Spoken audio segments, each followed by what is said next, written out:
Informasi lainnya, Saudara, Kementerian Keuangan memecat Rafael Alun Trisambodo sebagai aparatur sipil negara atau ASN Ditjen Pajak. Rafael terbukti melakukan pelanggaran berat.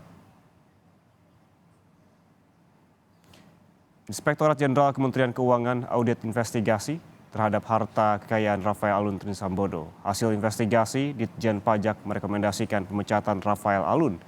Irjen Kemenke Awan Nurmawanuh menyatakan Menteri Keuangan Sri Mulyani telah setuju dengan pemecatan Rafael. Rafael sebelumnya dicopot dari jabatannya sebagai Kepala Bagian Umum Kanwil DJP Jakarta Selatan. Namun Rafael masih berstatus ASN.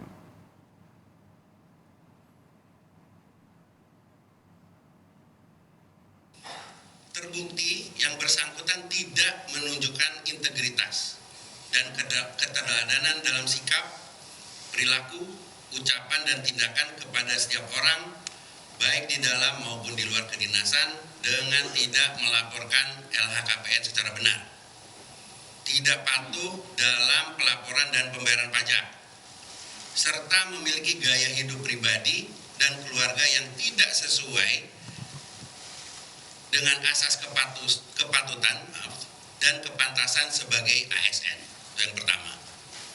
Yang kedua, tidak melaporkan harta kekayaan kepada pejabat yang berwenang sesuai dengan ketentuan peraturan perundang-undangan. Yang ketiga, menjadi perantara yang menimbulkan konflik kepentingan terkait dengan jabatannya. Yang keempat, terdapat informasi lain yang mengindikasikan adanya upaya saudara RAT menyembunyikan harta kekayaan dan sumber perolehannya.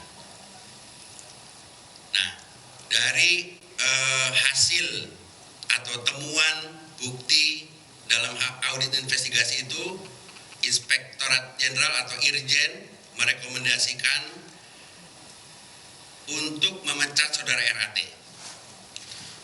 Usulannya sudah disampaikan dan Ibu Menteri sudah menyetujuinya.